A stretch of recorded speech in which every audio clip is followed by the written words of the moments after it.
Vamos continuar aqui na mídia televisão. Vamos para cá. Documentário de TV.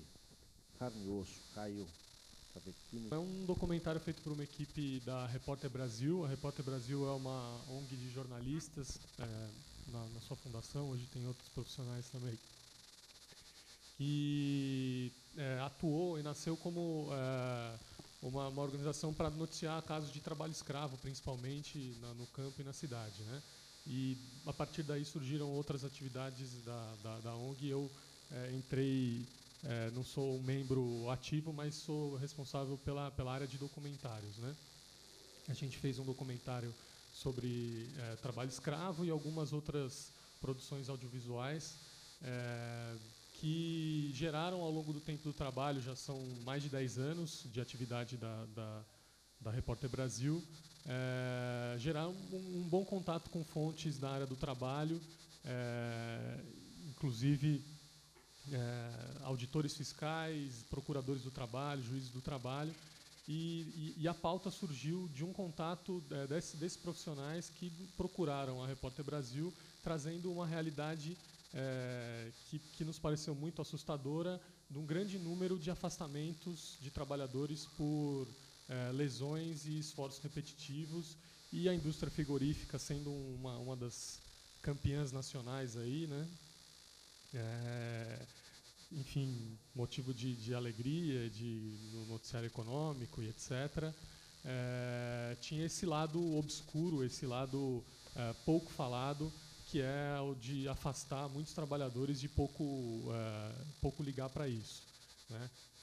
Então, esses profissionais procuraram a gente porque achavam que só o trabalho de investigar, multar e processar já não era suficiente para a mudança da realidade, porque é um poder econômico muito grande e, em um certo sentido, até compensa economicamente você pagar multas, continuar afastando trabalhadores e delegar esse prejuízo ao Estado, né, ao INSS, à viúva, porque é mais barato isso do que mudar o processo produtivo, né? Então a gente se deparou com esse assunto, com fontes muito qualificadas, né, que tinham condição total de nos assessorar com números e na hora de entrar nesse assunto ser uma denúncia consistente, né, e bem embasada. Mas a gente tinha o desafio básico de, ao transformar isso numa narrativa audiovisual, como a gente vai primeiro, não ser um documentário de ONG, né? Não ser um documentário ativista que atinja simplesmente aquele público que já está acostumado a lidar com esse tema. Psicólogos, operadores do direito, enfim, sociólogos e etc. E esse núcleo que é de pessoas que já convivem com o assunto e com a questão do direito do trabalho. Então, como fazer um documentário interessante e que possa trazer à tona uma realidade pouco falada, né? Então, assim, primeiro desafio, né? Como a gente vai entrar nas fábricas, né? São fábricas gigantescas que contam com seus serviços de assessoria de imprensa e de relações com investidores e enfim, relações públicas muito bem estruturado. E, evidentemente, a gente não ia ter condições de chegar para essas fábricas e oferecer, olha, a gente tem essa realidade aqui, a gente quer saber o lado de vocês. Então, a gente partiu do princípio que as fábricas iam ser o tempo todo contra qualquer gravação que documentasse o ritmo de trabalho nos frigoríficos. E a gente tem uma dificuldade adicional porque todos os funcionários de frigoríficos nos relatavam que, assim, até as inspeções sanitárias, inspeções de rotinas e até inspeções de compradores, né, japoneses que compram a carne brasileira, quando chegavam nas fábricas, até o momento em que você passa pela né, higienização para não contaminar ali o ambiente do frigorífico, até o momento que você anunciou seu nome na portaria e entre esse momento e você realmente entrar na fábrica, a linha de montagem já altera a sua velocidade, os supervisores já criam um ambiente, enfim, -2 ali na velocidade da linha de montagem. Então, a gente realmente tinha esse desafio a gente tem uma realidade forte, não dá para fazer um documentário sem entrar nas fábricas. Aí a gente contou com alguns fiscais do trabalho que iam fazer inspeções e contou principalmente com funcionários que nos cederam seus crachás para que a gente entrasse nas fábricas de forma totalmente não autorizada, mas que era a maneira que a gente encontrou de documentar essa relação de violência também contra um número expressivo de trabalhadores, né? Caio, então, dilema ético. Volta a fita aí. Que história é essa? Vocês pegaram crachás de funcionários e entraram. Como é que vocês tomaram essa decisão? Por que vocês usaram esse tipo de recurso? Enfim, como é que vocês lidaram com isso, né? Qual foi o questionamento que vocês fizeram? Se é que foi feito, vamos por aqui ou vamos por ali? Tentaram outros caminhos? Como é que foi? A gente tem exatamente a gente tinha esse desafio e a gente o tempo inteiro, a gente passou 2 anos discutindo esse documentário antes dele realmente ir para as gravações. E houve vários momentos em que a gente viajou para as cidades e na hora H a gente não conseguiu. Então, assim, a gente não tinha como fazer um documentário só de depoimentos sem mostrar o que é o trabalho num frigorífico. Então, diante do problema que a gente tem, né, do quadro que a gente tem, eu acho que é uma questão de, assim, como a gente vai trazer este ambiente, é um interesse público, porque isso está afetando milhares de trabalhadores, para o conhecimento público. Eu acho que é bastante simples. Eu concordo completamente que em casos como esse, que você não teria outra forma de mostrar isso. Eu acho que aí sim o interesse jornalístico ele sobressai. Mas é um dilema, porque afinal de contas é uma atitude ilegal, a certo ponto você está invadindo uma área privada. Que inclusive eu queria te dizer que você está ao vivo dizendo isso. Mas eles sabem, todos eles sabem. Então, assim, isso já foi falado e eu já até disse, e a própria Repórter Brasil já disse em vários momentos, que inclusive a gente gravou com câmera fotográfica na época ainda que começou a história de usar 5D para gravar e tal, porque assim, dessa maneira eles não veriam que é um documentário sendo feito, etc. E a gente também entrava muito no bolo em várias situações dos auditores fiscais do trabalho. Eles têm a prerrogativa legal de entrar em qualquer ambiente de trabalho, nós não temos, mas uma vez que nós não fomos impedidos, a gente entrava com eles, então também é enfim, um jeitinho jornalístico para documentar essa situação, né? Então, assim, só para tentar amarrar a questão de um outro aspecto que eu acho importante descrever, esse é um documentário independente, né? A gente tinha essa necessidade de trazer isso para um público mais amplo. Então ele foi primeiro, como documentário independente, foi exibido nos cinemas, né? Então a gente tinha a necessidade, o dever de fazer algo que envolvesse uma qualidade estética importante para que ele não fosse exatamente documentário de ONG. Então, a gente levou ele para festivais de cinema, isso trouxe um interesse para o documentário. Ele não é simplesmente um documentário de uma ONG que denuncia direitos dos trabalhadores, mas ele é um documentário de cinema, que foi para festivais de cinema importantes do Brasil, Festival de Gramado, É Tudo Verdade, foi para a Alemanha, foi para vários países. Então, quando ele chegou na mesa dessas empresas, ele já chegou com outro status, né? Nós seguimos o trabalho, porque fazer documentário independente, eu trabalho na Globo, eu sei que assim, você faz uma matéria, ela tem uma repercussão, depois já vem outra. A gente passou mais de um ano depois fazendo com que esse documentário chegasse ao público em geral e a quem precisa lidar com essa questão. A gente levou para vários tribunais, é um trabalho assim, muito cansativo, para o qual eu acho que nós jornalistas não estamos preparados, que é trabalhar com a distribuição desse material. Então é ir em debates, é ir em fórum de doenças do trabalho, falar com médicos, levar para as próprias empresas. A gente distribuiu, as empresas pediram, por meio dos seus departamentos de responsabilidade social, a gente entregou DVDs. A gente não sabe se foi parar no jurídico, mas provavelmente também foi parar no jurídico dessas empresas.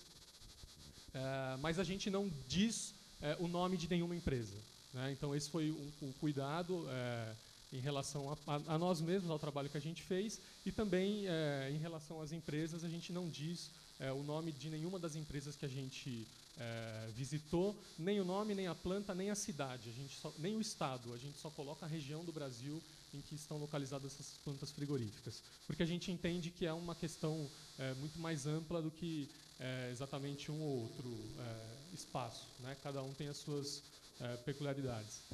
E, enfim, tem várias outras histórias que eu posso contar a partir disso, mas o fato é que depois dessa primeira repercussão, a gente queria chegar a um outro público. Documentário independente é foda, eu tentei em várias TVs oferecer de graça para as TVs simplesmente não queriam exibir. Eu tentei para o Canal Brasil, depois de um documentário ter passado no Festival de Cinema. Tentei no Canal Brasil, tentei na TV Brasil, tentei em vários lugares. Ele foi vendido para a Alemanha, foi vendido para o Irã, foi vendido para a França, e no Brasil ninguém queria transmitir esse documentário. Até o ponto em que eu trabalho na Globo, mas não queria, enfim, misturar essas estações, mas eu cruzei uma diretora da Globo News, eles estavam começando a botar documentários no ar, e aí ela topou. Eu sempre levo um DVD aqui, tenho 2 aqui, sempre na mochila.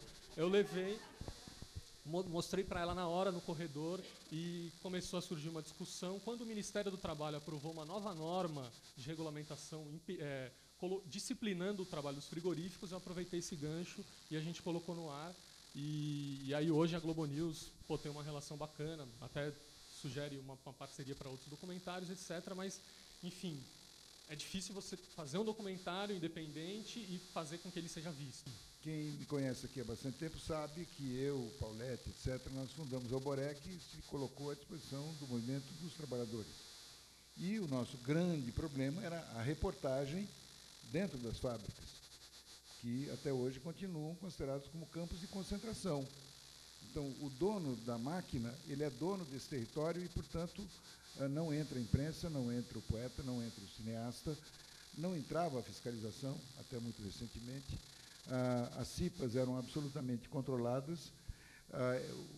Quando surgiu a pauta geral dos trabalhadores de redução da jornada sem redução do salário, nós, no Alboré, colocamos para as centrais que isso era uma posição ingênua, porque reduzir salário, reduzir jornada sem redução do salário, mas sem controlar o ritmo do trabalho, isso é absolutamente inviável. Se você tem uma linha de produção que tem 5 km por hora e você altera para 5,1, como normalmente as pessoas não trabalham com exponenciais, grande parte dos jornalistas tem dificuldade de trabalhar com números, então não entende o que isso significa como escala e o que esse ritmo produz de lucro na outra ponta e de trabalho continuado. Quando o Marcelo Soares era o diretor executivo da Abrage, ele localizou que 2 repórteres tinham ganho o Pulitzer, o mais importante prêmio de imprensa, né, do mundo, exatamente fazendo um trabalho. Como é que era o trabalho das fábricas nos Estados Unidos? Em janeiro e depois em dezembro. Fizeram um trabalho de comparação e ganharam o Pulitzer.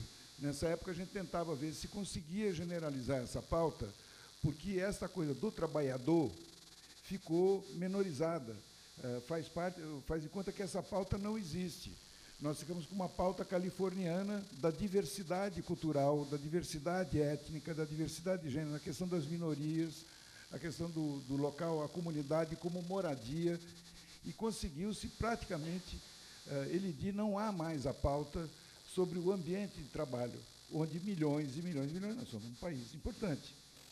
Isso que o Aldo estava falando sobre como é que se faz, como é que chega a questão ética, realmente o problema é como se você não estivesse fazendo uma reportagem sobre um campo de concentração, pedindo autorização do setor de relações públicas, da SS. Bianca, Gustavo, por favor. Cara, de 2 marcas da intolerância. Vocês foram lá ver aquilo tudo de novo, né? A gente faz um documentário de TV por mês para a TV Brasil, aqui na Praça de São Paulo. A gente estava em meados de setembro, a gente tem uma agenda, né? Uma vez por mês, São Paulo entra com um assunto que já está aprovado e sendo produzido com alguns meses de antecedência. Então, tem um sendo produzido, outro sendo captado, outro na ilha sendo editado. Então, é uma fábrica também para atender a demanda e a agenda. E a gente tinha um marcado para novembro, que era para outubro, que era sobre grávidas adolescentes, menores grávidas adolescentes, que também foi que acabou indo para o ar em novembro. O Filho Antes da Hora é o nome do programa. A gente já estava com tudo certinho e tal, bababá. Aí, no meio de faltando 15 dias para a efeméride dos 20 anos do Carandiru, eu li em algum lugar, alguma notinha, alguma coisa do Carandiru, falei, nossa senhora, 20 anos de Carandiru, do massacre, né, de 111 presos, ainda sem julgamento, completaria, né, completou no dia 2 de outubro. Na semana, a gente tinha um Caminhos da Reportagem que ia passar longe do assunto, né? Dia 2 foi numa terça, então a gente teria que colocar o programa na quinta-feira, dia 4 de outubro. Então a gente tinha 15 dias. Aí eu fui lá, falei com o meu chefe, o Florestan, que falou com a nossa diretora, a Nereide. Olha, tem aí uma efeméride que, como TV pública, difícil passar em branco, né? O assunto, não tocar no assunto. Aí a gente aqui em São Paulo, nossa equipe pequena, brava e guerreira, estamos dando um tiro no pé, porque se ela topa, a gente vai ter que sair correndo, que nem uns loucos, e foi o que aconteceu. Aí a gente teve que contar uma história, a gente preferiu contar envolvendo todas as versões do fato. Assim, então a gente começou com o promotor, fomos correndo com o promotor, o Gustavo entrevistou o Norberto Joia, que estava a fim de falar. Aí depois ele deu a indicação, uma ótima indicação, que foi do perito, que contou, que também estava muito a fim de falar, aposentado, e aí contou os meandros, né, do trabalho dele, da dificuldade de entrar lá, que o choque não queria deixar que ele entrasse, e aí ele entrou e narrou o que viu, enfim. Estava indo tudo bem, na correria e tal, aí de repente todo mundo que a gente queria que falasse, não queria falar. Aí começaram as dificuldades e o tempo correndo, a gente tinha 15 dias para editar o programa e botar no ar. Aí a gente começou a procurar, a gente queria ouvir um sobrevivente, porque se a gente estivesse numa TV comercial, em várias que eu já trabalhei, provavelmente o sobrevivente não seria o entrevistado que a gente teria trabalho de buscar, porque o sobrevivente era um assaltante ou um assassino, enfim. Mas a gente precisava contar aquela história, a gente queria contar aquela história com todos os lados, né? Todas as pessoas que estiveram envolvidas de alguma forma. Então, aí começou o trabalho de ir atrás de um sobrevivente, começou o trabalho de achar parentes de vítimas. A nossa produtora ali, a Luana, foi para a Zona Sul, para o Capão Redondo, algumas vezes, bateu na porta de várias pessoas, não mudou, não sei o quê, quer dizer, até os parentes das vítimas também, maior dificuldade. A gente acabou achando tudo isso, mas foi uma loucura, assim, conseguir fazer fechar em 15 dias um documentário de 52 minutos, ouvindo todos os lados. E, inclusive, a gente tem também o governador Luiz Antônio Fleury Filho, que fala que ele deu a ordem para invadir, não deu para atirar, mas que ele teria dado se dependesse dele. Então tá um documentário assim com todas as facetas, né, com todas os lados dessa tragédia que foi a execução de 111 presos. O Gustavo e a Fernanda fizeram as entrevistas na rua, e eles também podem falar mais coisas. E no dia D0, quer dizer, quando vocês cometeram o desatino de vender a matéria internamente, vocês tinham alguma coisa? Nada. Absolutamente nada. Acho que o grande feito desse documentário foi justamente isso. Era o desafio mostrar, né, sem preconceito, né, porque a gente ouvia muito, né, mas vai dar voz a preso, eles mereceram, né, cadê os direitos humanos, tal. E aí acho que a gente teve que se desarmar mesmo para ir atrás disso, né? Para ouvir os sobreviventes, os parentes, ouvir o perito, ouvir o ex-governador. Enfim, eu acho que foi um esforço de reportagem, né? A gente não tinha muito tempo, só tínhamos a ideia, né? Não tínhamos mais nada do que a ideia, né? Sem personagem, que acho que é o mais difícil, né? A gente não tinha com quem falar. PM, né? A PM a gente conseguiu falar com a advogada, né? Porque os réus não queriam falar. Enfim, mas a advogada topou, ela gravou com a gente e tal.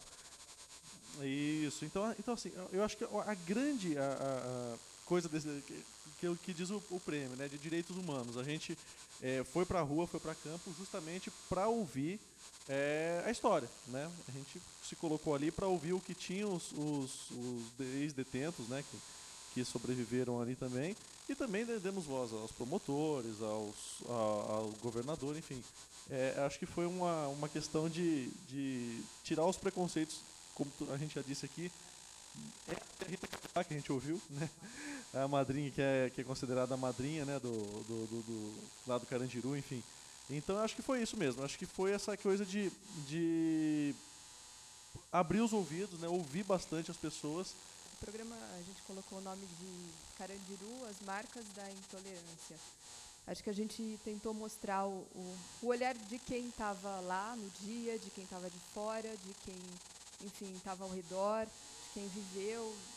E assim, e mostrar quais são as marcas, né, que essa história toda deixou nas pessoas. Eu fiquei muito impressionada com um dos personagens, o Moacir, que mora no interior do estado, e ele, ex-diretor de segurança do presídio, que estava lá na época. E eu acho que, quando eu cheguei até a casa dele, eu fiquei muito impressionada com a casa, né? Eu acho que a casa da gente diz muito o que a gente é. E hoje, ele é uma pessoa triste, uma pessoa que vive num lugar com muros altíssimos, uma casa enorme, abandonada. E depois, conversando com ele, eu pude ver dele que realmente se passaram uns 20 anos, mais que isso. E hoje ele ficou doente, depressão, ele teve que fazer vários tratamentos, enfim. E ali a gente deu voz para ele, ele falou, contou tudo para a gente, também foi no julgamento, né, prestar depoimento. Enfim, o que mais fica disso, né? O nosso olhar, que eu acho que até no final do documentário a gente deixa essa reflexão. O que ficou disso tudo, né? Além das marcas nessas pessoas? Mas acho que ninguém fez questão de deixar alguma coisa para poder lembrar, né? Hoje é um parque da juventude que está no lugar onde era o Carandiru. E no parque a gente encontrou uma salinha dentro da escola técnica, que a gente tem uma plaquinha lá, Espaço Memorial do Carandiru, e, enfim, a porta, a gente nem vê a porta porque ela se confunde com a parede. E aí, quando essa porta se abre, a gente encontrou um lugar que tem peças que ficaram do que foi demolido, e essas peças estão lá jogadas. Eu acho que a escola tentou fazer um trabalho com os alunos para tentar formar um memorial daquilo, mas não parou, assim, está lá, né? Tem, assim, três celas, assim, que eles tentaram reconstruir, mas as peças estão lá. A gente acabou usando aquele lugar até como cenário para gravar as cabeças do programa, algumas passagens, enfim. A Aline, que está ali atrás, ela entrevistou um ex-detento, né, que pós-Carandiru, pós-massacre. Então ela levou ele lá para passear lá no Parque da Juventude, e o cara lá, que é um rapper, né, aí ele comentou, ele falou assim, nossa, não tem nada, não tem prédio nenhum para contar essa história, não tem isso aqui, quer dizer, eu vivi lá, a gente vivia sob o medo, mesmo depois da execução, porque a gente achava que também podia a qualquer momento ser executado. Quer dizer, as pessoas vêm aqui nesse parque, esse parque é bonito, as pessoas estão aqui andando de skate e tudo mais, mas cadê a memória? E a ideia, a percepção desse ex-detento e rapper foi a mesma de um cientista político que a gente entrevistou. Então, quer dizer, o documentário foi se formando às pressas e se completando, porque daí o Guilherme Almeida, né, deu entrevista para você, né? Ele falou a mesma coisa, falou assim, olha, você vai para Auschwitz está lá. Está lá, você entra lá no campo de concentração e você, sabe, você vê o local onde houve as cenas de horror. Você vem aqui para o Parque da Juventude, cadê o Carandiru?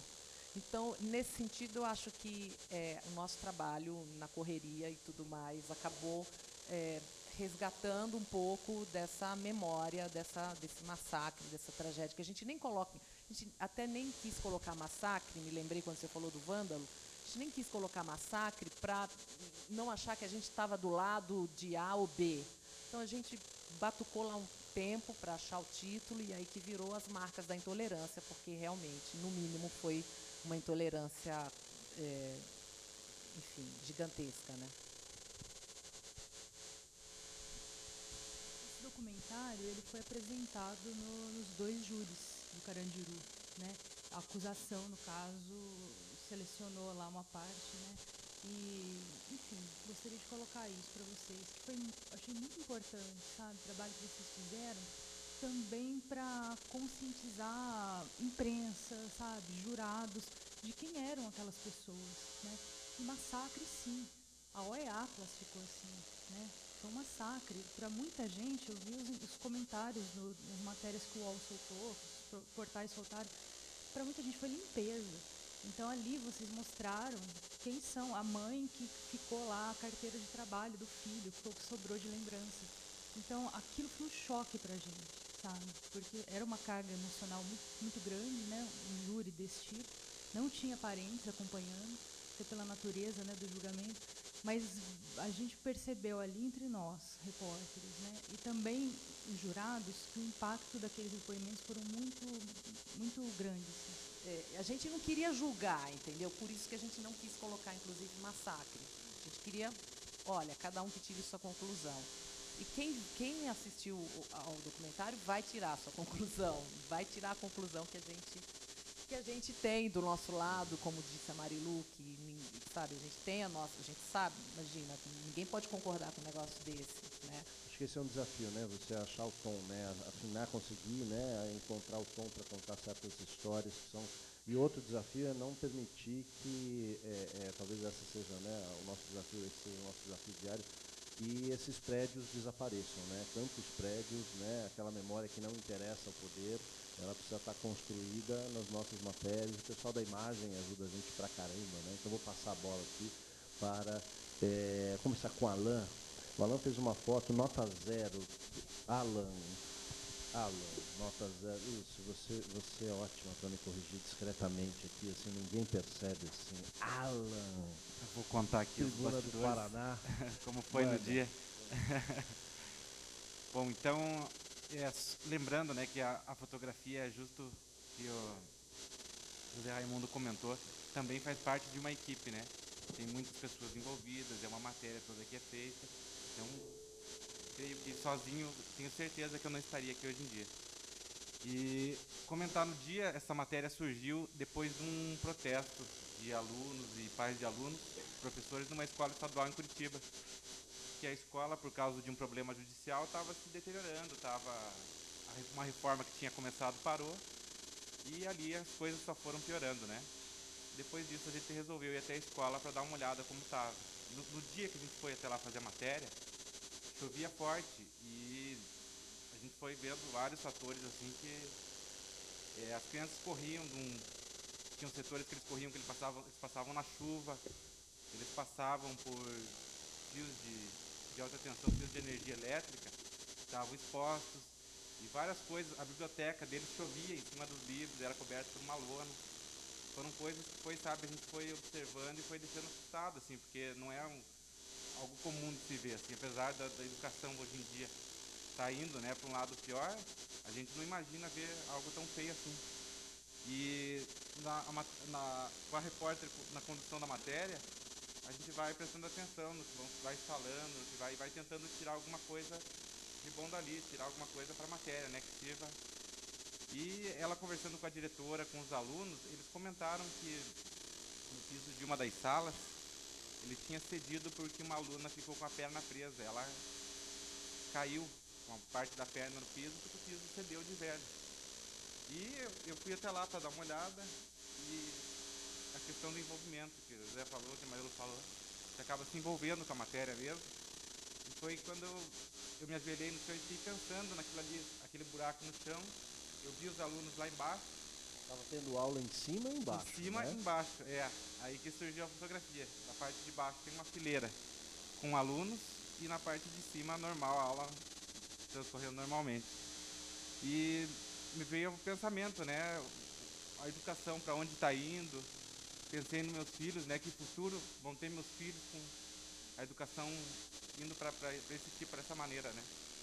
E dali surgiu a fotografia e, lógico, passou pelo editor, passou pela bela matéria da repórter, passou tudo um conjunto que no final se tornou no material que hoje está sendo reconhecido aqui. Faz acho que 1 semana e meia, 2 semanas, eu passei em frente à escola e hoje em dia ela está reformadinha, está bonitinha. Alguma coisa serviu, né? Ciclo, pois né? é. Aí fecha o ciclo. Muito bem, bacaníssimo. Kleber Salles, a vulnerabilidade e a força das mulheres negras do Correio Brasiliense. Gente, tudo bem? Eu ficaria só ouvindo histórias assim, que tava bom. Assim, quanto ao trabalho da gente, trabalho de fotografia, acho que é mais envolvido ainda com a parte de apuração, está mais junto. Eu estou trabalhando no jornal lá no Correio há 15 anos. Eu comecei fazendo infografia e é um trabalho, o trabalho de infografia da editoria de arte mesmo é um trabalho mais que está junto com a equipe, com a apuração. Você está mais dentro desse processo. Depois de alguns anos, uns 5 anos, eu passei a trabalhar com a parte de ilustração, que é um trabalho mais de ponta. Eu fico pensando que o trabalho de ilustração seria algo como, sei lá, as pessoas, os especialistas, os repórteres, escrevem os artigos, as matérias. A gente tenta, sei lá, fazer um refrão para aquilo, uma coisa que feche, que represente aquilo e que dê ali algum auxílio, alguma opinião. O trabalho da editoria de arte em si acaba fechando o trabalho de vocês, e a gente espera estar sempre tentando fechar bem, né? Porque vocês têm todo esse trabalho, são meses, às vezes anos, apurando uma coisa. Para você, que está trabalhando, eu trabalho com trabalho impresso, né, com o jornal, a gente tenta acertar tudo para que o leitor tenha prazer em estar ali vendo e às vezes dar uma notícia ali, dar alguma coisa também na ilustração. Então o trabalho, a gente é meio de ponta, aquela pressão do processo mesmo, está ali em cima, porque, ó, por exemplo, esse trabalho é um trabalho diário, o trabalho de ilustrar esses artigos, é um trabalho diário que você tem ali 2, 3 horas no máximo, você tem que ler, digerir e produzir essa imagem para o mesmo dia. Como é que foi o processo de criação? Porque você tem uma mulher negra de perfil e do cabelo dela sai a silhueta, né, do mapa do Brasil.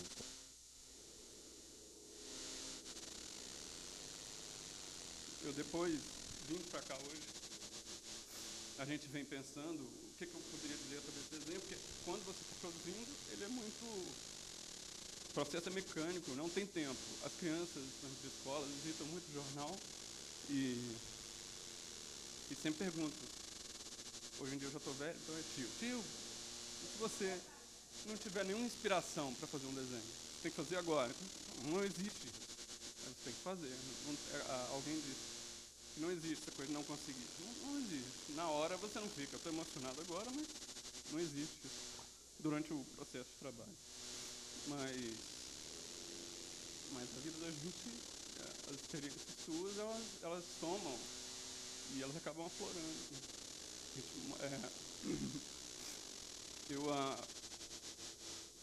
Minha família, tudo isso está envolvido. Eu venho de periferia, minha mãe.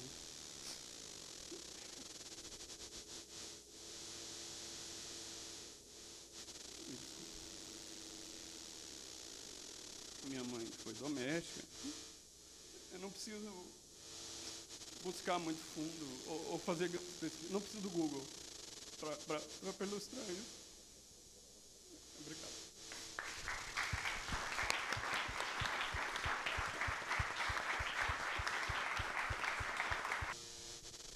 Eu acho que todo mundo chorou junto com todas as histórias que a gente ouviu aqui.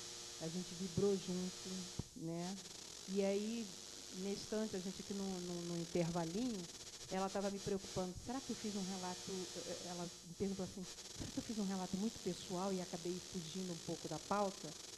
Né? Aí eu falei para ela assim, não, tem tudo a ver, porque, na verdade, quando a gente está apurando uma matéria, é muito difícil a gente separar, né? O lado emocional, você lembra da sua família, dos problemas todos políticos que aconteceram, sociais, econômicos, seja lá o que for. E é muito difícil. Todo dia a gente tem que tentar. Na hora a gente separa um pouco, né? E depois a gente chora, a gente xinga, a gente tenta levar adiante. É o que a gente faz todo dia. A gente briga todo dia para fazer um bom material e para chegar ao leitor e para tentar mudar alguma coisa e para defender nossas bandeiras e para chegar e dizer assim, olha, eu sou imparcial mesmo, desculpe, mas eu vou brigar por isso. Ou a gente chegar e falar assim, não, eu vou tentar traduzir em fotos ou em arte, em documentários, em letras, em sons, tudo que a gente viu e viveu. Eu acho que foi uma oportunidade muito legal. Eu aprendi muito hoje aqui e eu fico grata de ter a oportunidade de ouvir todo mundo aqui, ouvir vocês, né? Essa bagagem e essa troca de experiências, a gente gosta de dizer isso, né? Isso vai servir como registro, né, do jornalismo, vai servir para os estudantes, também. Isso aí vai servir, também, mas isso aí, na verdade, vai deixar cada um de vocês com mais vontade, com, sabe, mais garra, mais tesão, mais, sabe, sangue na veia para continuar produzindo. Né? Não só vocês, mas as equipes que vocês estão representando, né? As pessoas que trabalham com vocês e carregam esse piano junto com vocês. Então, eu acho que o fundamental nessa troca de experiências, e né, por isso que essa roda de conversa ela tem que virar realmente uma tradição, ela permite isso, ela permite com que a gente aqui recarregue energias, entendeu? Que a gente realmente assim, perceba que não sou só eu que estou ali, né? Mas que tem um monte de gente, e são os que chegaram aqui, mas tem tantos outros que se inscreveram, que não estão aqui, mas que têm uma relevância tão grande quanto o trabalho que vocês realizaram e apresentaram, né? E, assim, só um pitaco pessoal, não tem nada que a gente consiga fazer direito, já que a gente é de carne e osso e não somos realmente objetivos e somos totalmente subjetivos e não temos, né, toda aquela isenção, porque somos, né, gente, não tem nada que a gente consiga fazer que não tenha paixão. Se não tiver paixão, e aí essa paixão ela se manifesta na revolta, ela se manifesta na tristeza, ela naquela memória afetiva que a gente carrega. Assim, obrigado primeiro a vocês por essa generosidade, não só de contar suas histórias, mas também de ouvir o que os outros vieram dizer, né? A gente que veio de longe, imagina, né? Eu vi aqui e tal. Isso, boa. Não, mas longe a este lugar aqui, né? Muito bem. Agradecimentos oficiais, Memorial da América Latina, TV PUC, a equipe toda aí que ralou bastante para conseguir registrar e transmitir isso, Instituto Vladimir Herzog, Abrage Oboré, a gente, o Repórter do Futuro e também o Premier. Você que nos acompanhou também aí pela web, obrigado pela participação.